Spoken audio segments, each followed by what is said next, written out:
Doppler 10 weather forecast.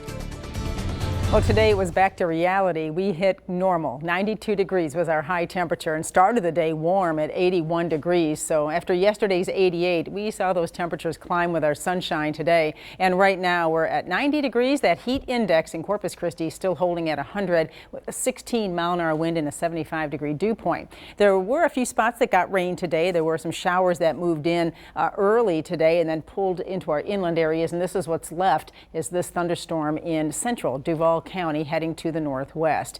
Right now, temperature-wise, it's hot. We have 94 at Alice, but it's 89 at Ingleside, 90 Corpus Christi, 85 right now at Rockport. It's feeling like 103 at Alice, and Corpus Christi's heat index at 100 as I showed you, but 104 at Port Aransas. So today it did get a little sticky out there as we still have that humid air with us, and the breeze picked up today, but nothing too strong. We saw these winds right around 15 up to 20 miles an hour this afternoon, and right now 16, which was a good day for the Etchelsworth World Championship. In fact, the wind was perfect today from what I'm hearing, and it looks like that is going to change. I see less wind in the forecast the next couple of days. Winds are going to die down to 8 to 12 by the last day of the championship on Saturday, but fortunately the weather looks quiet.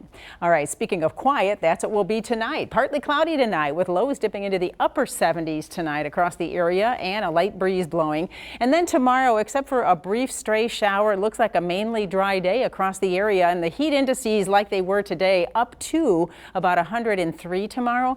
And we'll see those lighter winds coming down a little bit more from what they were today, and temperatures heating up. I think we're going to get about 2 degrees hotter tomorrow, up to about 94 degrees in Corpus Christi, 90 at noon, and that heat index up to 103 degrees with high temperatures looking like this from 88 at Rockport to 94 Kingsville tomorrow.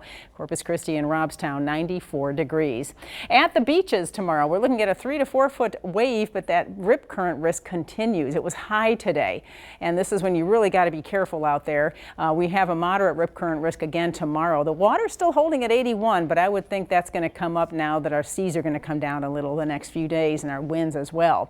Our first tropical storm in the eastern Pacific, Alvin, has formed today. Good news, it's moving away from land, moving to the west, and is not expected to develop much more than what it is. So first one in the eastern Pacific. All is quiet here as we look into the Gulf. You can see we just have those few showers in our western counties rather. All right, so what's happening over the next few days? Well, the temperature is actually going to go up a little bit because our strong ridge of high pressure is going to dominate right through Saturday. But there's that wave. We talked about this yesterday. This is the upper level wave that's coming in from the east, and you can see as it pulls its way into our area, notice how it sits right over us by Monday, Tuesday time period, and even into Wednesday, and that is going to give us better chances of rain. And I think by next Tuesday and Wednesday we'll see some scattered showers and thunderstorms around here, but starting Sunday we'll see an isolated storm chance, and then that ramps up as we head into the early part of next week. But for the weekend, it looks good. In fact, not as windy this weekend. The last two, it's been windy, not this one. We're looking at much lighter winds this weekend, lots of sunshine, and our isolated storm chance on Sunday. Here is your 7-day forecast, and this is brought to you by AutoNation Super Zero event. Get new cars and trucks with absolutely zero do-it signing. Visit AutoNation.com. So the temperature goes up the next couple of days. You can see into the lower to mid 90s, but the humidity drops, so nights will cool down a little bit. And then by the time we get into Sunday, that upper wave is going to cool us down, and we're in the upper 80s to near 90 from Sunday into early next week with those rain chances.